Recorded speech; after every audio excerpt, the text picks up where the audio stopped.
All right. Why don't we go ahead and kick it off for now?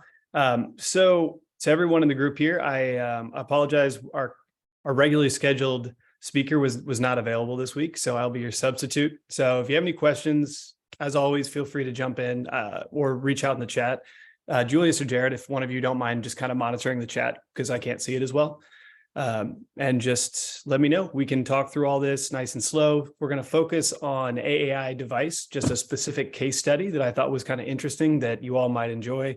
We'll go over a little bit on anodal stimulation and the issues with that. And then finally, we'll just finish on the quiz. So it shouldn't be too late today, but I'm always happy to answer questions and pause and talk through it. So just let me know. Excellent. All right.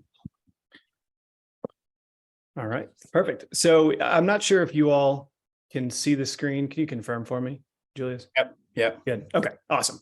So I'm not sure if you all know that much about about AAI devices. You probably won't see a lot of them. I'm going to turn off closed captioning. We'll add it later.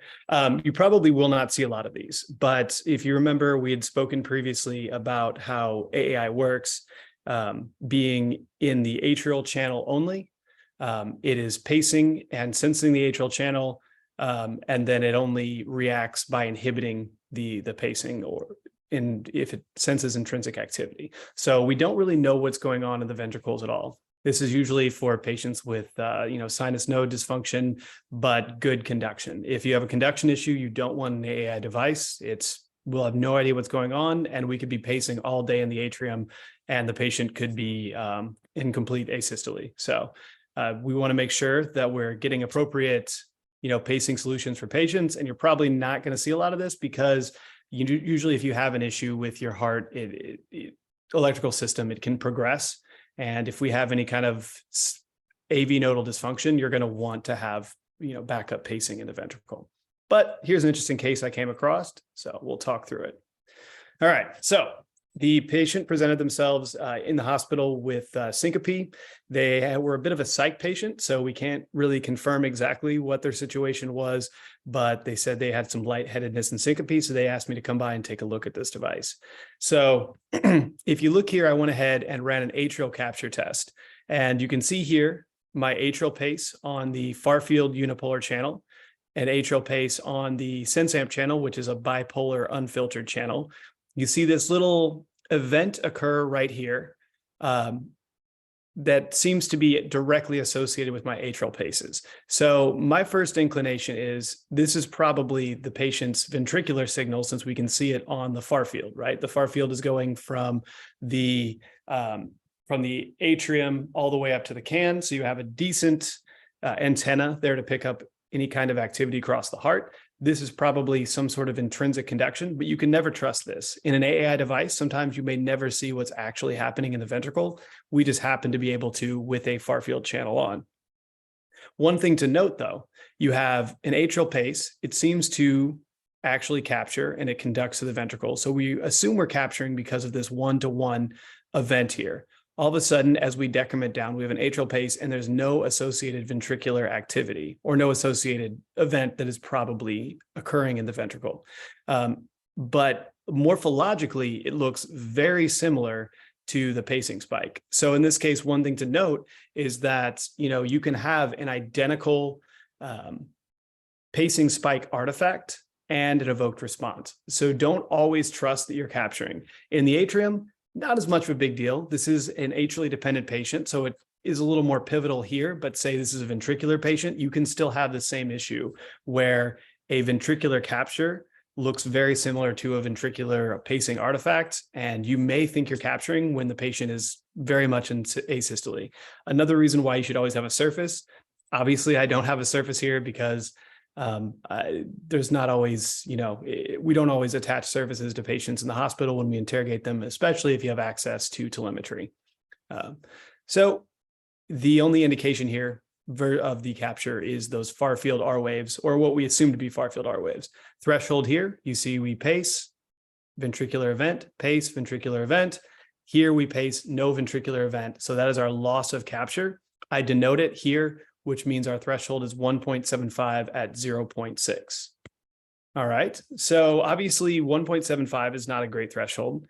So we're going to see what else we can do. So what I tried to do here is extend the pulse width out to see whether or not extending the time that I give a given amplitude will have an effect on capture. So I don't know if you remember many weeks back, we kind of drew out that strength and duration curve, and there's an influence on how long you give energy and the amplitude of the energy, or the amount of volts that will influence what a capture threshold is. At a certain point, it doesn't matter how long you give a pulse for. If it's not a high enough amplitude, you will not capture, but there's definitely some room to work in there.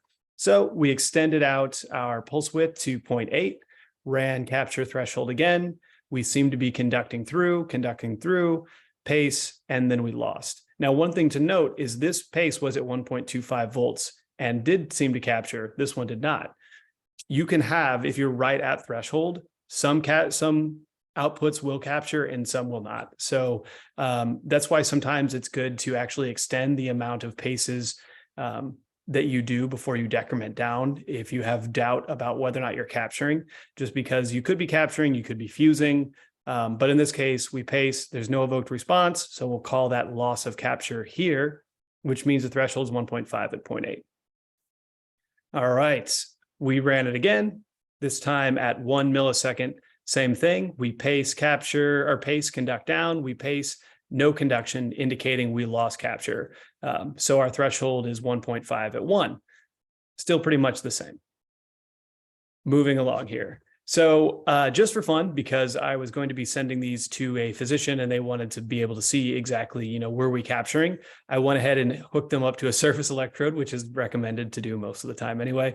And you can see here that these artifacts, or these electroactivity on the atrial channel is directly associated with what I have on the EKG. So this is a true ventricular event. So when we pace, you see the P wave here, the evoked response from the P wave. You see the conduction here to a true ventricular event, and then you see that associated with the event on the far field channel in the atrium. Okay, so we just confirmed that we were conducting, and when you lose conduction, yes, it could be pacemaker winky Bach, but in this case, we're pacing nice and slow. We have consistent conduction, and then when we decrement down enough, we lose capture. That's a strong indication you're no longer capturing in the atrium. Okay, so what I want to do now is say, okay, if I went ahead and set a 2-to-1 threshold at 1.75, so our threshold was of loss of capture was at 1.5 at 0.6, threshold 1.75 at 0.6. So if I want a 2-to-1, we're getting above the voltage doubler in an Abbott device at 3.5 at 0.6, or around that, it's like 3.2 at 0.6. Which is not exactly great for the battery, but you can go ahead and prove that by programming the outputs permanently, then actually going to the battery screen under test results. And here you can see the current drain. So the current drain for the output is 12 microampere hours. Sorry, is the current drain, shows your battery capacity. And I just realized I kind of have these reversed right here. They should be the opposite. I then went ahead and programmed the device at 1.1 milliseconds with an output of 2.5 because my old threshold was 1.25 at 1.1 milliseconds. So I gave my 2-to-1 threshold here, and I checked my current drain. And in this case, it was 12 microampere hours. This one is cross associated with 15 microamps. So what I'm trying to say here is basically you have a voltage doubler in an Abbott device that's 2.5 volts.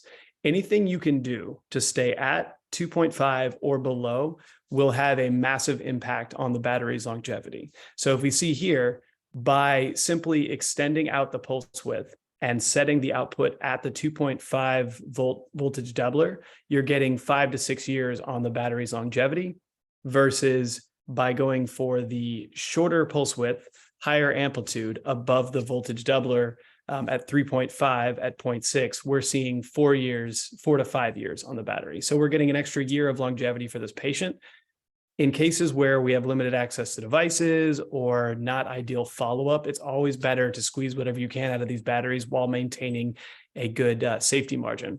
So when in doubt, please reach out to us. We're here to help and kind of advise you, but always check your battery current drain. And I believe, Julius and Jared, feel free to chime in, but I believe most devices will show you your current drain, as well as give you a longevity estimate. I don't know if either with Medtronic or Boston. Medtronic gives a current drain, definitely. Yeah. Okay. Yeah, it does. Perfect. So if you make any programming changes, one, consult a device expert and they can give you advice on how to extend the battery. Two, you can just check it yourself by looking at the battery current drain and saying, how is this impacting it? Obviously, it makes a big difference over time if you can optimize the battery. Hopefully that makes sense. All right. And then one thing I wanted to point out here is always check lead values. So when you're going to do a threshold test, the last threshold test was back in October. Allegedly, I don't actually know. I wasn't there for it. They got 1 volt at 0.6.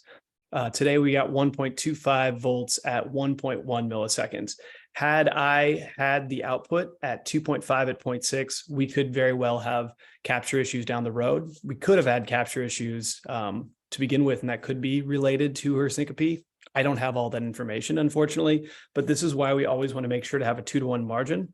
And also, when you're going to test a threshold, be very attentive with dependent patients. Just because it said this threshold was 1 volt at 0.6, had I started at 1 volt at 0.6 or 1.2 volts at 0.6, I would have lost capture very quickly, and this patient may have been without any kind of pacing for a period of time as I canceled the test. So don't always trust previous values. They're a good guide, but in general, always be attentive to an idea that if you have a dependent patient, be ready to come off that pacing threshold test as soon as possible if you don't think you're capturing. So another thing that kind of presented with this patient, they had hundreds, in this case 42, but they've been overwritten. But for many, many years, they've had issues with false ATAF episodes. And this is resulting in them basically being ignored, right? So if you get 1,000 ATAF episodes, no one's actually going to look at them at subsequent follow-ups because it's a known issue. You can kind of resolve this issue by programming it properly to begin with. That way you don't have this kind of alert blindness that can occur from having a false episode occur too many times. This patient could be having AFib and it might be being ignored because we just assume it's fake. So in this case here, you see an atrial pace, and then you see an atrial sense that happens to look exactly like the atrial senses we saw previously on the near field sense amp channel here. Obviously, the gain is different, but you see your atrial pace, and then you see a vent that could be sensed in the atrium. In this case, the amplitude is not enough to be detected, but in these episodes, it is. So as a result, the device is counting each one of these towards mode switch. When enough of these occur within a certain period of time, it will then go ahead and mode switch the device, which will obviously it's not ideal. And then it will also, it doesn't mode switch, sorry, because it's in a dual chamber, it will mode switch. But obviously this is not ideal for record keeping because we'll just assume this is AFib. So in this case, we see our A pace, 270 milliseconds later, we see an A sense, 293 milliseconds later, we see an A sense. The difference is it's just probably catching it at a different amplitude. That's why you see a slight difference in the timing. It could also be just conduction timing differences as well. So what do we do about it? Well, in that case, we will go ahead and bump out our atrial refractory period. So this right here under the parameter screen, and if you ever have a question about it, just reach out and we can talk you through how to find it.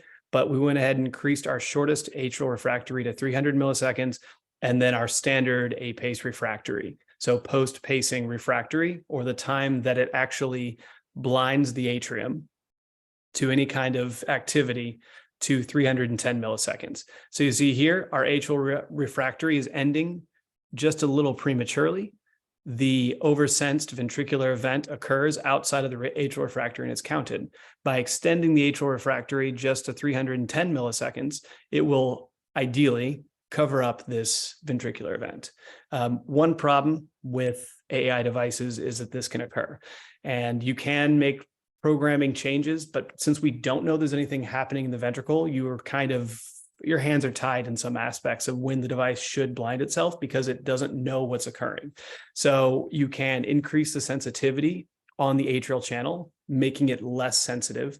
So increase the sensitivity value. If it's at 0.5, you can make it at 1, but you run the risk of undersensing atrial events. Same thing, atrial refractory. You can extend this atrial refractory out, but as this patient, if their conduction degrades further over time, you'll still end up missing these events as they occur later and later. And you can either continue to blind the device, which is not advised because you're not going to be seeing the atrial events, or you can make the device less sensitive. But one thing to keep in mind about AI devices is they only know what they know. And since they don't know what's happening in the ventricle, it can be problematic. So here's the final wrap up. The only changes I really made was extending the pulse width out. I left the output at 2.5 volts. That gives us a 2-to-1 safety margin. So 2.5 volts at 1.1 milliseconds will be my output. Atrial pace refractory was extended to 310 milliseconds. Shortest atrial refractory was 300 milliseconds. Shortest AREF is based upon patient's intrinsic activity. Or say it's like AAIR. So it will shorten it based upon that activity. So we want to make sure it never gets shorter than the current conduction period. So 300 milliseconds. As this becomes more profound, we can make the device less sensitive if they have AV delay, AV degradation, or a longer delay between the atrial pace and the ventricular activity. Obviously, this patient had, when I checked them, it was A pacing at 30 beats a minute with a ventricular 1-to-1 conduction. So they didn't have a ventricular escape above 30, and they didn't have an atrial, any kind of atrial backup or junctional backup as well. So making the device less sensitive in the atrium is less of an issue. We'd rather the device pace more, overpace rather than underpace in these cases. So any questions at all from the group on this? Nothing's been posted, AJ. Nothing's been posted on the chat group. So Okay. Anything to add, Julius, Jared, Elvis? We talked about this one a little bit. I don't know if you have anything on it. Is your preference always to change the refractory periods over sensitivity? I mean, I noticed there that the sensitivity is quite low, so you probably didn't have much wriggle room to change that. So I assume the refractory period is always going to be your best option in that case. Yeah. So the one thing too to point out, I don't know. I wasn't able to get a sensed event. This could have been the amplitude of the far field R. Gotcha. If it got any longer in this patient, I don't think I'd go any more blanking, to be honest. I would probably just raise. And there's still an argument can be made in a dependent patient with a bad atrium. Just make it very insensitive and just say pace all the time. Pace all the time. Treat it like an AOA type of.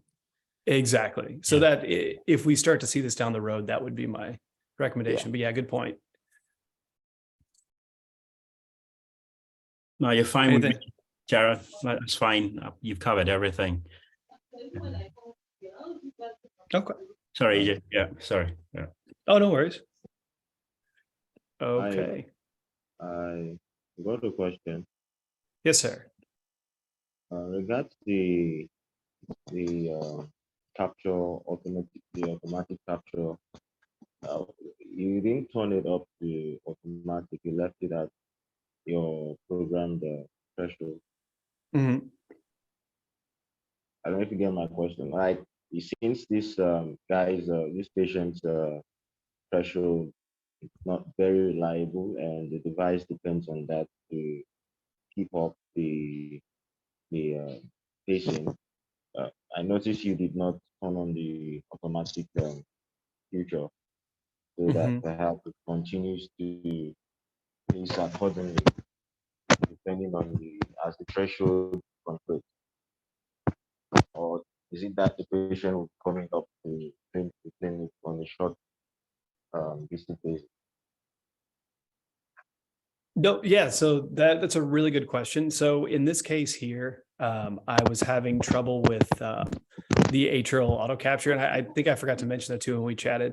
I was having trouble getting the atrial auto ACAP confirm algorithm to run. It doesn't always work if it can't determine evoked response versus versus non-evoked response. So in this case, I just couldn't get it on. There's definitely an argument to be made for it, especially in the ventricle, where you have beat by beat follow-up. With ACAP confirm, it's not beat by beat. It retests itself on a clock. So we wouldn't necessarily have that same confirmation. So it's better for trends, and you do get a little bit better, capture assurance, but it's not quite like ventricular auto capture where it's beat by beat. But it's a good point. If it would work, I would probably say, turn it on, because now we'll get like a lead trend, we'll get follow-up, and with remote monitoring, you'll get a red flag of, hey, we're not capturing. Sorry, AJ, it's Jared, mate. Can you just, for my small brain, can you just confirm that again? So cap confirm in the V, or is it auto capture that's beat to beat? I always get confused which one's which. So cap confirm is it's a very similar algorithm. It uses like the Kendall-Tau. I don't know. We can go through it at some point, but I'd rather get an expert to go through it just because I studied it many years ago. But basically it's looking at what non-capture looks like versus capture to simplify it. But it's not beat by beat in the same way that the RV auto capture works. So RV auto capture works is beat by beat. If it feels like it's not capturing, it does a 5-volt backup pace to ensure that it captures. With ACAP confirm, and then also with RV and LV cap confirm in BiV devices, those are not beat by beat. They run on a cycle. Okay. And that's why you see a margin of like 1 volt or more above the threshold versus ACAP confirm just does a 0.25 volt above output, knowing that you have a backup pace if things go bad. Gotcha, man. So RV8 cap confirm is the only beat to beat. RV auto capture. Yeah, RV auto capture is the only beat to beat. Everything else is cap confirm. Correct. Cool. I'll remember that. Thanks, mate. Right. Yeah, welcome. And then if you set a BiV device RV only, it will have RV auto capture as an ability. Okay, thank you. 90% sure. So, hi, Adrian. Yes, sir. Two more questions, actually. So, is there an option for rate modulation in this device? Should this patient become chronotropic incompetence? Would that be? Is that option? Does that option exist for this device? I've not seen an AI before, so yeah, no, that's absolutely right. And yes, it is very much available. This patient was checked on the floor, and it was more just because they wanted to see what the device was going on. And without having, we try not to make too many drastic changes on the floor without having a physician, present, or at least to approve anything. I mean, obviously they said these changes are fine, but as far as optimizing a sensor, we'd want to sit down with a physician in the office to do that. It's generally not something that we would just flip on the floor in the US as a rep. However, in your setting, I'd say it's totally acceptable. In my opinion, this patient would benefit very well from having sensor-driven rate. They look like they could be relatively active. They weren't at the time, but they were not, wheelchair bound or anything like that. So they would definitely benefit from an AAIR mode, so that sensor-driven mode. But it's something they would want to do in clinical follow-up in my case, or with, somebody who directly knows the patient's history and can make, judgments there. Okay. Then the other thing was about the battery drain. I noticed there was this a Medtronic device, actually a CRT device. Yes. I was trying to reassess the battery life, the battery parameters, but that option was not there. So I don't know if maybe Mr. Julius or Mr. Gerard, if you're familiar with that, because I noticed that for that device, I couldn't reassess the battery parameters. Current drain. Yeah, when I said that, AJ, and I thought about it, I think most of the Medtronic devices have it. Not all of them will show the current drain. Some of them will display the voltage, battery impedance, and then the current drain. Some of them, I don't know, the ICDs actually do. They show you the charge time, and yeah, they don't show, and they'll show you the voltage. and obviously the remaining longevity as well. But I think a lot of the pacemakers actually do though.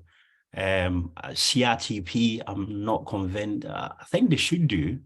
I'm not 100% sure on that, Elvis. So you're probably right. Yeah. Okay. Okay. I was going to say, AJ, really quickly. So on the AAI devices, Medtronic, the ones that I've come across, we also do get some St. Jude ones, actually, I've seen. So they were implanted a long time ago. So the old Medtronic ones, I don't know if you've seen them, Jared, but they've got this like really ancient algorithm, Vario test, Vario, and basically do Vario. A lot of people see them. People training at the moment see the AAI devices and the way it was like 15, I don't know, 20 years ago. And you're like, what the heck is that?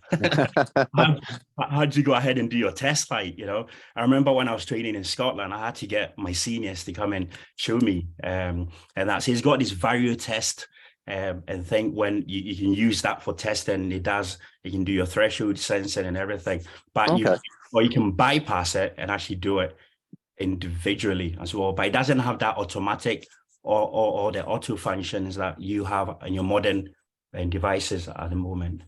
Kids are spoiled these days, mate. You definitely need your Cephas ECG on with that one. Yeah, definitely.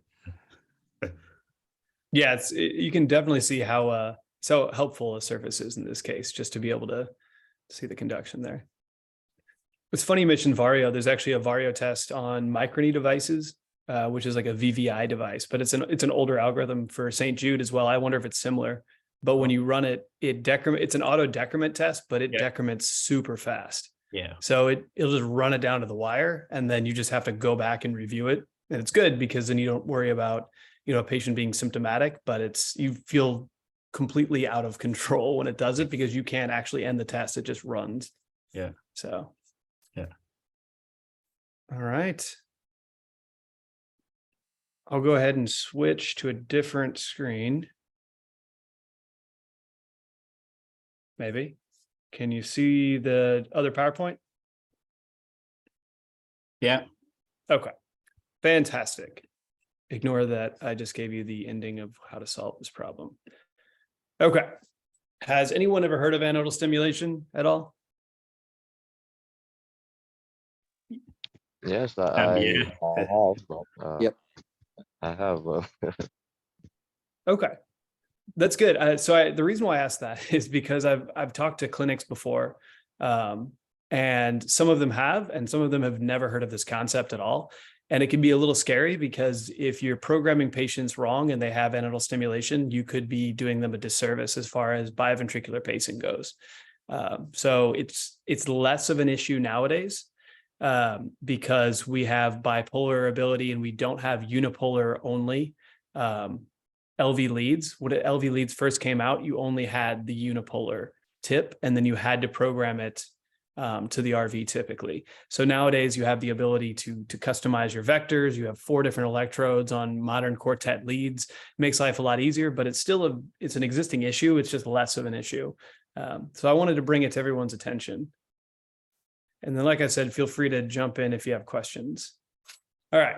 So anodal stem, basically what happens, ignore the funnel here. Well, I guess here, it's just a nice little aid, but you have a high current density, which causes a increased risk of depolarization at the anode. So imagine this is your cathodal electrode and this is your anodal electrode.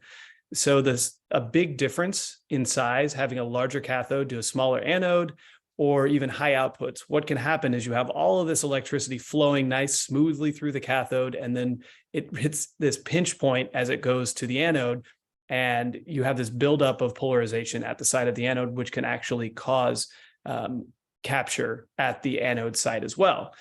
Not really as big of a deal in a quartet lead, but if, say, this is in the right ventricle, what can happen is you're pacing in the left ventricle and you're capturing in the right ventricle, which is not exactly ideal.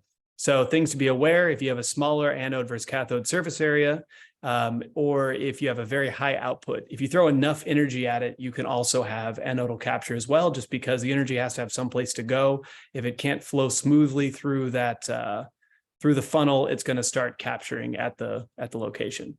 So to demonstrate anodal stimulation here is a very old school 2004 unipolar only device, unipolar LV only device. And it does a pretty good job of demonstrating anodal stimulation here. So here we have our lead one, and Julius, you're our resident EKG expert. So if anyone has any questions, he'll be the one answering those. And then down here, we have a V-tip to V-ring vector as well.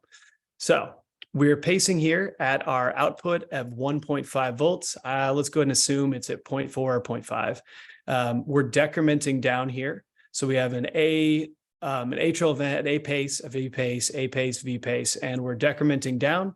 They drop to 1.25 volts, and you see a morphological change, but you also see that we're still seeming to capture here. Let's go and assume this patient is dependent. This could be conduction if they're not, but we'll say this is dependent. You see a morphology change on the surface EKG. They continue to decrement down to 0.75 volts. We're capturing, and then we get to 0.5, and there's just apparent non-capture with the ventricular pace right here. So they end the threshold test at 0.5. So what does this indicate? Well, since we're only pacing from the LV, and we're seeing this differential morphology, specifically what looks like a left bundle branch morphology here, left bundle branch block morphology, that indicates we are capturing in the LV here. At here, what's happening is the electrical impulse is flowing through the LV, it's running to the right ventricular lead, and it's capturing at the site of the right ventricular lead, specifically the RV ring, which is up against the myocardium in the RV.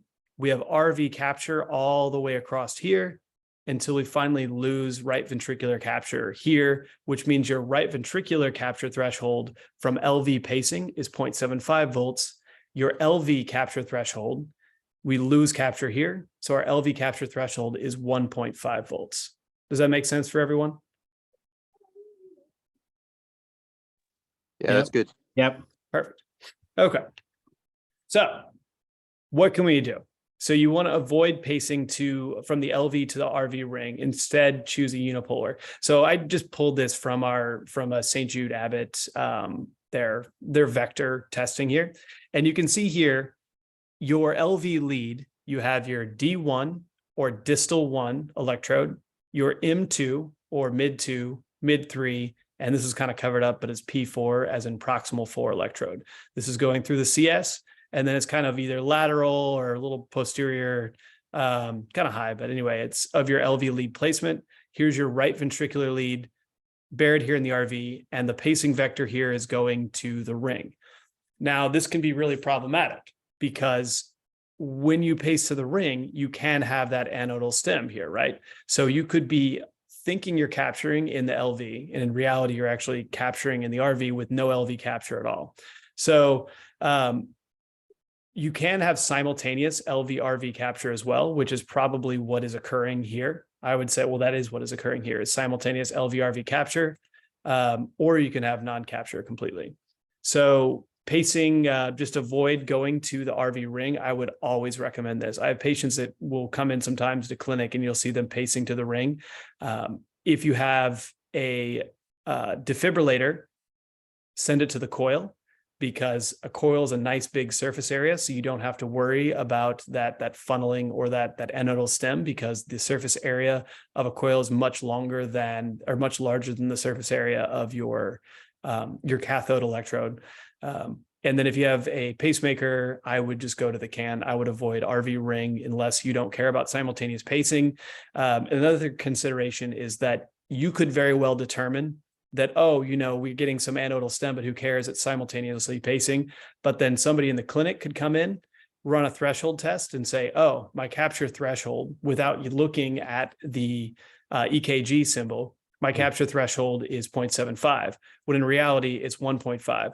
Looking at it here, this looks pretty similar. If you're just looking at the EGMs on the device, you're not really going to see a big difference between this one and this one versus this profound difference between here and here. And I've seen that issue in the clinic where a clinic has said, oh, my threshold is here. We set our output at 1.25 volts, and congratulations, we are pacing this patient all day long in the right ventricle, thinking that we're pacing them in the left ventricle. We're essentially, increasing their risk for heart failure, especially in patients that don't even need pacing, just as a result of having anodal stimulation. So yes, sir. Sorry to interrupt. No, you're good. Just a side thing. If you go back to that ECG again, just in case somebody, when you mention left bundle branch from the RV anodal pacing, like you get the left bundle branch. So the reason why you get your, what looks a little bit like an RSR in lead one, this is what you would typically get with a left bundle branch. Somebody might be thinking, well, left bundle branch, do I see that like right bundle branch morphology in V1, like RSR? But this is what you normally get typically for left bundle in lead one. And you get your deep S wave in V1, but we're not, obviously we haven't got a S wave, the V1 here, so we can't see that. But this is, yeah, AJ spot on. Like this is what you see in lead one, like a right bundle branch morphology. But this is a left bundle branch because we're seeing that in lead one. Is that, I hope I've been confused it more, sorry. No, I think that's exactly right. And, that's why I appreciate to have you as our guide, our EKG guru. So I have another example here later on. And I'd love your input on it. So we'll kind of move along here. Let's see, but no, that's fantastic. Feel free to jump in anytime. Pacing every result in simultaneous. Sorry, as a substitute, I've only read through these slides once before we presented. So just make sure that, you have sufficient energy. In these cases too, you run the risk of having anodal stimulation within a lead too. So if you set a bipolar vector on a quadrupolar lead, say we're pacing from D1 to M2 as an option. M2 is generally a larger electrode, or it is a larger electrode than D1. So the chance of anodal stim is low. But if you increase that output enough, you could very well be capturing at the M2 site as well, at the anode. Now, if you think about it, that's only about 10 millimeters of length distance between them. So you're probably, either these wave fronts are kind of crashing into each other and it doesn't affect anything, or you could have functional non-capture as one has a delay. So it's really not a big issue as much, though you could think you're pacing on the site of latest activation, when in reality, you're capturing at a site of much earlier activation, which is kind of a more advanced concept with BiV pacing. But just keep that in mind, is that there's always the opportunity to have anodal stem, no matter what vector you're pacing from, unless you're going to an RV coil, just because they're so big that it's never going to be an issue with surface area. But if you ever have similar electrode size, there's always an opportunity for that. And then output obviously matters as well. All right, so this patient comes in, 3262, pacemaker, biventricular pacemaker. They had a pocket revision. They were device flipping. They were twiddlers, so they flipped the device. It didn't just flip on its own. At the time of the revision, we saw that LV tip to ring pacing had apparent anodal stim. So in clinic, we went ahead and optimized them to make sure that this would stop occurring. And then we went in and took some screenshots as well. So LVRV anodal capture threshold was 0.5 volts at 0.5 milliseconds. So we'll go ahead and show this here. So Julius, feel free to talk through this, but we got this nice little diagram here. Oh, what are you seeing? Oh, right. Right. So you mean the hexaaxial reference system? Go over that? Yeah. Or... Oh, no, whatever. I just put you on the spot. My bad, man. No, so one thing I like your input in here is we're RV only pacing. So I don't know if you want to talk us through the deflection on lead 3 here. What we're seeing. Right, okay. Well, they're all negative. They're all showing negative there.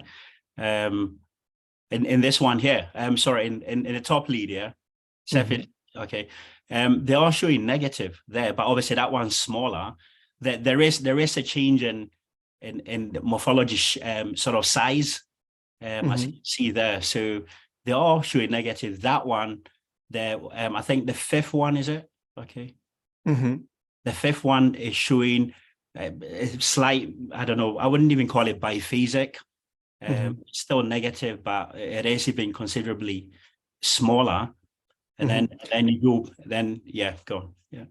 Oh yeah. So the one thing to note too, obviously, this is a noisy lead. So some of these differences that he's pointing out could very well be differences in depolarization. It could also just be that the noise is kind of affecting our interpretation of it.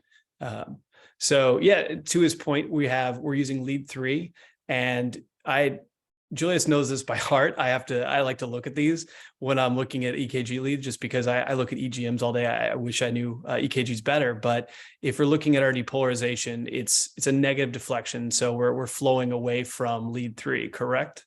Yep, that's right. Yep. Exactly. Okay, perfect. Yeah, I'm glad you're there to confirm.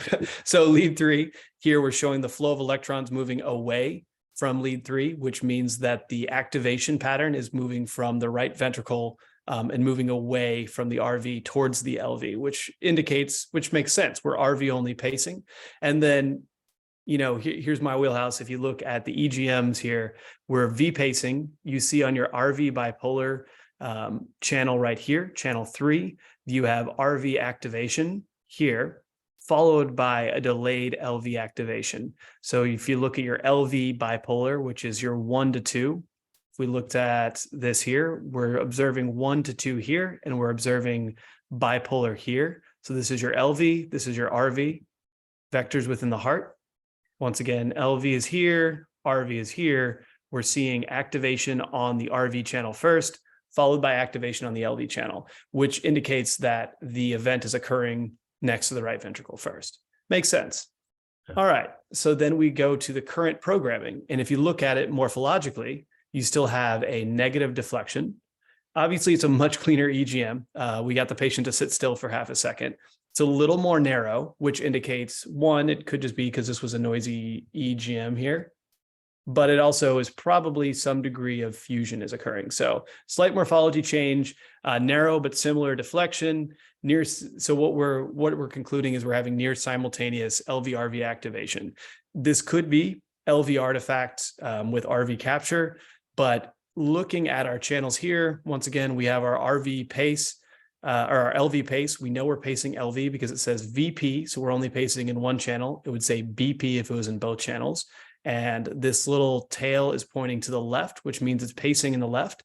However, if you look at your RV channel, the activation is occurring the exact same time as the LV channel, which, combining that with EKG, indicates that we have simultaneous LV-RV capture, which is not the worst thing to have in the world. But if your RV threshold is lower, then your RV anodal capture threshold is lower than your LV capture threshold. What could happen in the clinic, and what happens way too often, is the threshold is marked for RV capture. The output is below the LV capture threshold, and we're actually by RV pacing this patient. So we are pacing in the RV, on the LV channel first, and then whatever offset we have later, we're going to pace in the RV itself. So we're going to have a pace in the LV. It does not capture. It anodal stimulates the RV, and then we pace the RV, and it either functionally non-captures or it contributes to this wave front moving this direction, which can obviously contribute to heart failure, which is not ideal. So what do we do here? So we then, we went to LV only pacing, but this time we changed the vector from from the M3 to RV ring to an M3 to CAN vector, which means that we're pacing from the left. We'll bring this back up. We're pacing from the left ventricular vector here at M3, and instead going up to the CAN, completely taking the RV ring out of the equation. Let me bring it back up here. Okay. Morphologically, you see a massive change in the morphology. You see we're still pacing LV first because this little tail is pointing to the left. You see that there's activation on the left ventricular channel, followed by activation on the RV channel. This means that we are actually pacing on the left ventricle. And then I don't know if you have any insight, Julius, on this morphology. You could probably give a little more information on that if you have anything on vector on lead 3.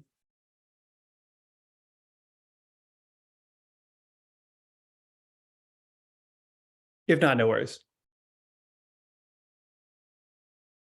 Okay, so yeah, so we have the left ventricular capture here, delayed reaction to the RV, which means we have good conduction. And obviously, sorry, I'm mute. I was muted. Oh, no. I didn't realize. Yeah, I was going to say, ideally, I would probably use V1 and lead 1, possibly obviously lead 3 as well, because that really shows when you get your left bundle branch like RV pacing with anodal. It will, because the axis shifts to that, like you demonstrated in the previous one.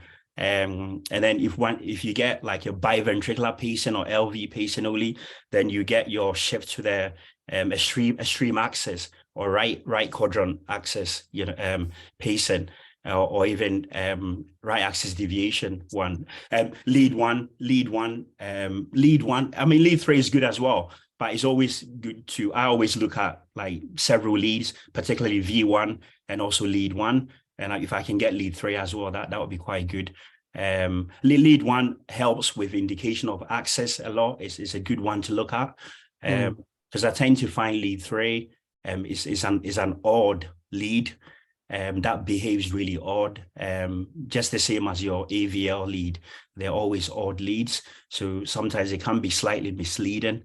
As a general rule for ECG interpretation. But yeah, you're absolutely spot on, AJ. So this shows like almost like a Q wave in lead 3, and then you can see like there's a narrow axis. I'm not convinced that's a T wave there. So I think there's the actual duration is narrower, and I think that's a T wave at the end of that. So it is considerably narrower, and it's a biphasic lead. So that's showing that the axis has completely shifted, probably to, if it's biphasic. AJ, can you show the hexaaxial referencing system? Yeah, what's up? So if you imagine like the vector, if like a boat with a sail, and if the wind is moving towards blowing into the sail, then the vector will be moving towards it. If it's blowing away from it, then the vector will be like opposite it. If you know what I mean. If there's the wind blowing in the opposite direction, then it will blow in that direction. That's a general rule for vectors and axes. So if you see the biphasic lead 3, like the one we're looking at the moment, shows a completely negative lead 3. So that shows that it's moving away from lead 3. So that's the opposite. So that's going into the left axis deviation, and that's typical of left bundle branch block. And that's what you would see. But if you're showing biphasic, that means it's not quite pointing either away from it, perpendicular, or towards it. So it's kind of almost at pointing halfway from it. So that's why you see the biphasic. So that if you go back, actually, sorry, AJ, sorry, I'm prolonging this. No, go for it. This is great. I was going to try to copy this all across. I'm just going to do this quick and dirty here. Let's see. How's that? Yeah, that's fantastic. It's a lot smaller though than it was. Okay. So there we go. Yeah, excellent. So biphasic. So what that's telling you that is either going towards like the AVR that you can see, or going away from it, like to like lead 2, almost that, or lead 2. So because we don't have all the limb leads in their entirety, it's quite difficult to work out exactly what angle and what it is. But because it's obviously pacing bivent LV, so we're assuming that is obviously going in the right quadrant, in that direction. So it's doing the right thing. So I would say it's probably going towards the AVR sort of direction. I'm right. Okay. Yeah, I wish we had. And that's a good point about, why we should try to hook up a 12 lead when we're optimizing patients. This is just hooked up to the device itself, and you have a pretty limited amount of options of vectors to use. but that's a good reason to always have a 12 lead in your clinics if possible for any kind of, BiV optimization. But yeah, to your point, right? You're going kind of biphasic, but also you're going fairly positive as well compared to completely negative, which means that it's kind of moving in some degree towards lead 3, right? Which means it's probably originating higher and moving that direction versus obviously going directly away from it, as we were seeing with the other event, meaning we're coming from a completely different part of the heart, the activation period. And this is obviously LV only pacing, so you're still going to have some degree of widening just because you're only pacing from the left ventricle. You're not pacing in the natural conduction pathway, and it has to make its way across the entire heart. So you're going to have a degree of widening as well. Cool. Do you have any other points on that, Julius? Yeah, so I was actually sorry, dude. I was actually No, go for it. If it was completely positive, then you'll be going towards lead 3. If it was negative entirely, then you'll be going away from it. So I'm thinking the fact that it's biphasic and it's a bivent system. So I'm thinking that, and obviously it's narrow and everything. So I'm thinking we probably got it moving towards AVI in that direction. That's actually showing perpendicular. Sorry, kind of perpendicular. Biphasicness as opposed to perpendicular, if you like. Yeah. And to your point, that's probably where 3 is, right? Is right around here. Yeah. So that would make Yeah. What do you think, Jared? Yeah, no, I agree. And I'm just trying to work out, especially you've got to be careful too with when you're programming something to CAN unipolar, that you do get a bit of unipolar artifact on the ECG as well. So that can always so appear.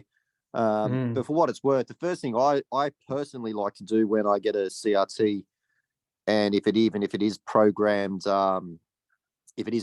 anything other than bipolar, so like an LV to RV or LV to CAN, is I like to program it to true bipolar. That is some kind of LV bipolar, even if it's high 10 volts, 8 volts, whatever the capture may be, just so I can really see what true by LV capture looks like. All I want, I just want a couple of beats in my mind just to go, right, that's what the ECG is looking at in true LV capture. And then I can go back and then do my thresholds in the current vector that it's programmed in. Does that make sense? Yeah, no, absolutely. Yeah. Because it just helps then differentiate between, it just, again, in my mind, I go, right, that's true LV capture. This is what I think is BiV capture using an anode other than the LV. And then I can look for, then if I lose that, then I can look for a different morphology. So it just gives me a breakdown of all different morphologies. Yeah, spot on. Yeah.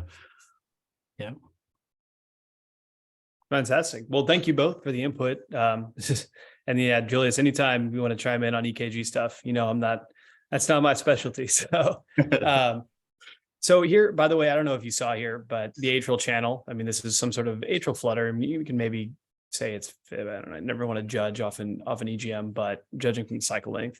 And then you can see the device is appropriately sensing it. It's in mode switch, and it's just these ones that don't have little tick marks indicate that they've fallen into an absolute blanking period. Just to kind of update here, AMS means it's in mode switch. So that's just what's going on in the device in the back end. The final programming, they opted to do LV by 80 milliseconds. That's why it looks very similar to our LV only pacing. It's maybe a little more narrow here, but the reason being that it looks very similar is just because you're getting a lot of LV activation, not a ton of RV activation. Whether or not physicians, feel really comfortable with having a narrower QRS with less LV activation versus more LV activation, that's kind of up to their clinical discretion there. But a lot of the dynamic algorithms like SyncAV, or I believe is ADAPT-A and Medtronic, are aimed at trying to get as much, intrinsic conduction, which in this case we wouldn't have much of because the atrium is in flutter, and also LV RV pacing to make the most narrow QRS possible. So we could maybe say we could optimize this to have a shorter LV first offset, but that really just depends on the physician themselves and what they want to see. But we do see we're BiV pacing, and we're going LV first because your little tick mark is pointing towards the left. So it's pacing in the left first, waiting 80 milliseconds, which isn't really visible, but you can see in the programming. And then it's pacing the RV. We know that we're capturing in the LV because we have the LV event here. The morphology looks very similar to LV pacing. You have LV activation first, followed by RV activation. Make sense for everybody? Yeah, it's nice. Yep. Perfect. So just to review, anodal stem. We have that funneling effect that occurs where you can end up having, a high current capturing at the anode. And ways to avoid that is avoid pacing from a larger, sorry, I wrote this very quickly. This is backwards. It should say avoid pacing from a larger cathode to a smaller anode. So just ignore that text there. Avoid excessive outputs for chronic leads. Same thing. I mean, for acute leads, you do have higher outputs just because we want to make sure we're capturing as a lead is less stable. It could move. We want to have a higher output. At chronic settings for the battery, you want to have a smaller output. And then also you're less likely to have anodal stimulation with a smaller output or for a wider pulse width. Amplitude is really your big issue here. So higher voltage can lead to greater chance of anodal stimulation. Once again, larger cathode to smaller anode. Always have a surface EKG. I'm going to continue to say that even though I don't always follow my own practice, but without a surface EKG, it's a lot harder to see what's going on. So when in doubt, put on a surface. If you're ever having a question, you always want to have that stuff on hand just so you can take a look and see what the device can't even necessarily see. And then program it appropriately. Once again, these devices are not, that intelligent. They do what they do based upon what they see, and they're very strict with that. So it's our job to kind of optimize what input it is to get the correct output. All right. And then when you don't have a surface, look at your RV activation on the or look at your activation timing on your LV and RV bipolar. One way you can kind of prove that is by setting your LV first. In dependent patients by 80 milliseconds, that's a good way to tell without, worrying about loss of capture in the ventricle. Or you can just do LV only pacing to confirm. All right. Any questions? Last, I will send this out to everyone once I make a few corrections, but here's some links on anodal stimulation, both pretty good articles. They're about a decade old, but this is not new. And there's lots of information to be garnered from that. So anybody got anything for me? That was good, mate. There's nothing in the chat group, so I assume everyone's happy otherwise. Or asleep, one of the two. But I appreciate you all being here. All right. Perfect. I will move on to the last. So I know it's already going to be more than an hour, so let's just burn through this as quick as possible. Let me switch screens here. Maybe. Okay. And I'm going to quickly scroll up. Okay, really quick. So what's happening in this EGM? You want to take a look at it? I just showed you, but anyone want to take a shot? Maybe one for Elvis.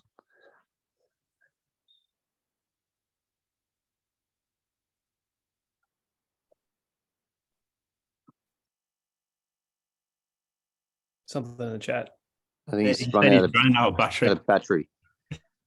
Okay. So he said one, prolongation. Yep. So you're absolutely right. You do see a successive or a prolongation of the AV, but why? This is pacemaker Wikibach. So what happens is when you hit the max track rate, and I'll go ahead and scroll down here so you can actually see what was written about it. But your max track rate mediates how fast the device is allowed to pace. The reason why max track rate exists is one, so we don't pace the patient at, 180 beats a minute when we don't need to, but also because typically we'll run into pacemaker 2-to-1 block rate, which is your total atrial refractory period. Is mediated by your total atrial refractory period, the total time that the atrium is blanking. So if your 2-to-1 block rate, your total atrial refractory is too long, ventricular or atrial events will occur. The device will not sense them, and it will completely withhold a pace because there's nothing to track. The next atrial event will come by, it'll bi-V pace, it'll miss this atrial event and then it'll IV pace. So you'll see a patient go, say if they're 2-to-1 block rate, and we can go on this on a deeper dive a different day, but if your 2-to-1 block rate is 120 beats a minute, and you hit it, all of a sudden you'll go from 119 beats a minute pacing to 60 beats a minute pacing, because you're now missing every other atrial event as it falls into refractory and the device is not tracking it. Not ideal. A way to kind of slow a patient down, and then also if you have a high 2-to-1 block rate, avoid pacing them too fast, is to set your max track rate, or the fastest the device will pace the patient. So in this case, as you hit your max track, the device withholds its IV pace. So instead of pacing it at the 102 milliseconds, it waits a little bit longer, 164 milliseconds. And this atrial event comes across and it waits a little bit longer, and then it paces at 227 milliseconds. And then this atrial event comes across, and if you see here, it falls into the device's relative refractory period, which means the device does not track it. So no pace occurs. An atrial alert window opens up. The next atrial event occurs, which falls into the device tracks it. And we see this immediate IV pace at 100 milliseconds. Once again, another one occurs, but it's too quick. So the device waits a little bit longer because it's at the max track rate. It then paces and so on and so forth. So you have this Winky Bach-like, or it is Winky Bach, but it's pacemaker Winky Bach. So very similar to what you see with the AV node. This is just a device replicating what the natural AV node does. And I'll go ahead and, feel free to pause this on the YouTube channel and you'll be able to read through this piece by piece, but that's the answer. Any questions on that? Nope. All right. Anyone want to take a shot at that? I see Elvis already answered it. Yeah, exactly. That's what I'm saying. Confidence, therefore. So this is exactly right what Elvis said. Basically, what he's saying is that there's poor rate variability. So you're looking at this heart rate histogram here, and you see it's fairly monolithic. So remember, histograms is not the patient's heart rate within like it's not like a walk test, right? What you're looking at is their total percent of times that their heart rate is at a certain rate. So every time they're at 60 beats a minute, it counts towards this. Every time they're at 90 beats a minute, it counts towards this. We see they spend the majority of their time, probably 95% of their time at 60 beats a minute, between 60 and 70 beats a minute, or the base rate. This is not ideal if a patient is chronotropically incompetent, especially if they're an active patient. So in this case, you would want to make some sort of change by either turning on the sensor or making the sensor more aggressive. In this case, the sensor is on, I would say, just based upon the answer of this question down below, but it's probably just not sensitive enough. So recommended first change, turn down the threshold, or reduce the threshold of what it takes to indicate actual movement. So in Abbott devices, I'm not sure about Medtronic devices, we have what's called threshold and slope. So your threshold is its ability for the device to detect movement at all. So if a patient is very, very active, you may want to have a higher threshold for what it determines to be activity, or the sensor will be going off all the time.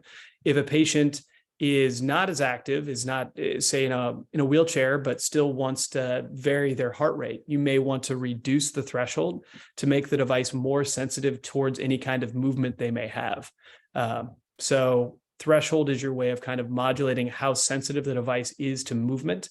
These use a piezoelectric sensor hooked up to a circuit board that basically it just detects movement back and forth. And by reducing threshold, you're making the device more sensitive. If you, for example, the device is appropriately sensing, but it's just not increasing their heart rate enough. So you do see that on the EGMs, the sensor indicated rate is going off, but the patient's heart rate is not increasing to appropriate levels. That's when you can increase the slope. Slope is how fast the heart rate is paced based on a given threshold value. So if the threshold is appropriately programmed, that's when you can increase the slope, which means when it detects movement, it increases the heart rate more appropriately. In this case, the first change I would make for this patient would be to reduce the threshold and then do a 10-minute walk test or less even. You can just have them get up and walk a couple laps around the room.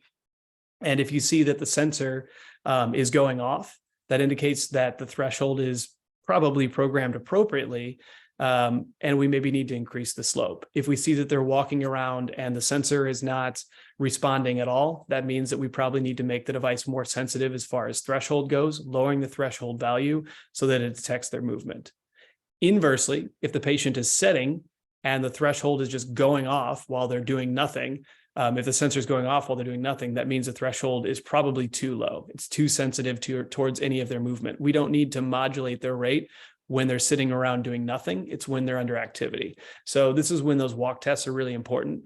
Feel free to call one of us if you have a patient in clinic, and we can kind of talk you through how to do these tests, but there's just some ways you can play around. In general, though, if you have a patient that doesn't move much and you want the device to respond, lower the threshold. If you have a patient that the threshold is programmed appropriately, but it's just not getting their heart rate up fast enough, increase the slope.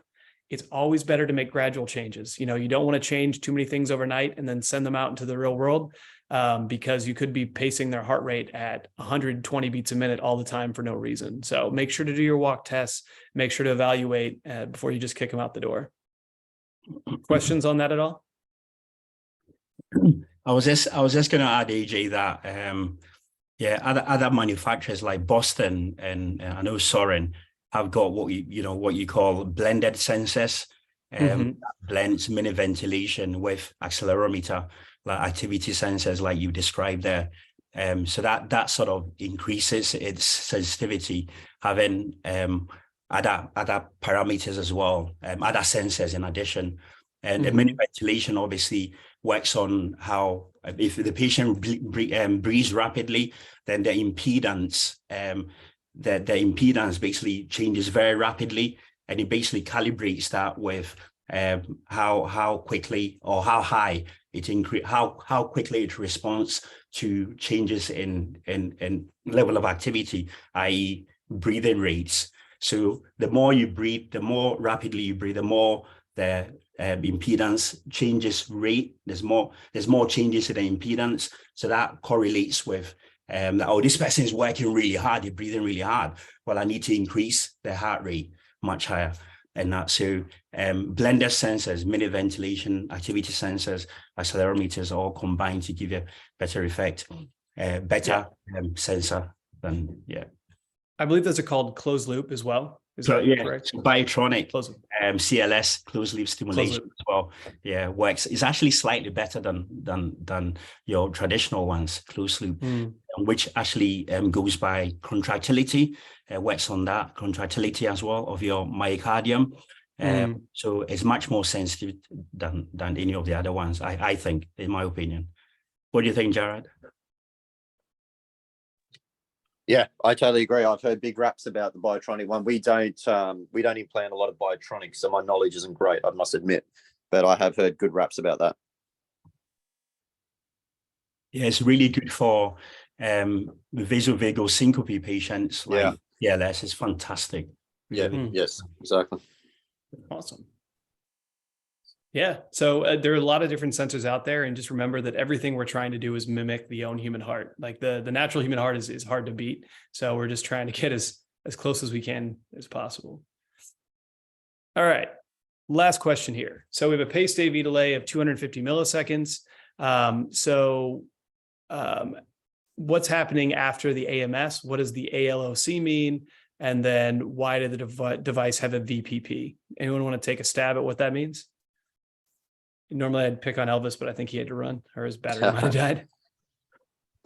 Yes, I mean, I assume the ALOC is atrial loss of capture. I could be. I'm just trying to look at what markers I'm looking at. 1, 2, 3 is the V sense. Yeah. So oh yeah, sorry. Go on. No. So I was just questioning whether there's. Yeah, I was guessing that maybe A is loss of capture, and the VPPs based on, I think, what we just spoke about before with the RV auto capture. So you've got a loss of capture on the RV, so it's sending out a backup pulse. Yeah. So you got the second part, and this is really confusing, and that's the reason why they added this question here. A loss of capture in this case, our device doesn't, or Abbott's devices don't just say it won't say A loss of capture or V loss of capture. It just says LOC, and you kind of have to figure out which one lost capture. And here's the issue: is basically our sweep speed has compressed our marker channel. So we have SIR, the sensor driven rate is running. We have AMS, and this was an AMS event that got overwritten by a loss of capture trigger as well. So if you actually take this EGM, change the sweep speed to it, you'll actually see AMS, LOC. And then when you change the sweep speed, you'll actually see VP here. So you're absolutely right. This is auto capture algorithm being confused and saying, I don't know if I captured or not. So here's a backup pace of 5 volts just in case. This is it telling you that auto capture was confused. And you can see it's kind of like overwritten the A there. It's less clear in this one, but that's just it literally overriding the AMS with LOC. You could also maybe see SI LOC as well as it overwrites SIR. It's confusing, and we get some questions about that. So just to confirm, that's what's going on here. And then, yeah, you're absolutely correct. So interesting, we talked about this last week, RNR VAS. That's what we're seeing here, right? We're seeing a ventricular pace, an atrial retrograde, or possibly a true atrial event, who's to say, but nothing's occurring. It doesn't conduct, so I'd say it's probably an atrial retrograde because they do appear to have intact conduction.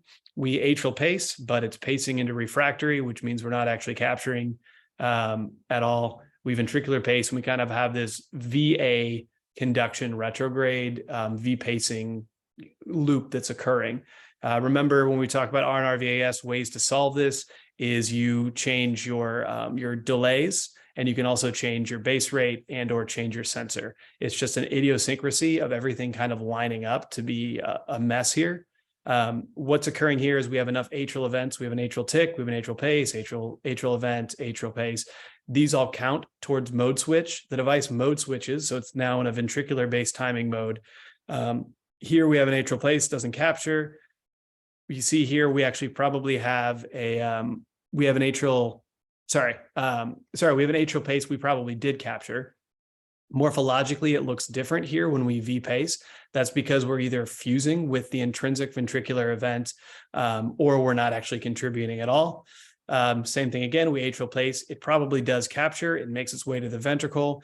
The device happens to V-pace at the exact same time because it just lines up with the paced AV delay, which causes the device to become confused, saying, did I actually capture? Because morphologically, it looks different from a ventricular pace morphology on its own near field channels. You can see here, morphologically, here is an A-sense, V-sense without our ventricular pacing interference. And it looks very similar. The conducted atrial event or conducted ventricular event from the atrium looks very similar. So I'd say there's probably some degree of fusion here. Here's your intrinsic. Does that make sense where we're at? And I'll scroll down so everyone can read the answer. So the A in the ALOC doesn't necessarily mean atrium. It just means there's a loss of capture. Is that correct? The A actually doesn't mean anything at all. So, well, it does. It means AMS. Here, I'll scroll back. So this LOC is the only thing that matters. That means loss of capture. It just happens to be overlapping with this AMS marker channel. You did say that. Yes. Yeah, no, you're good. You're good, man.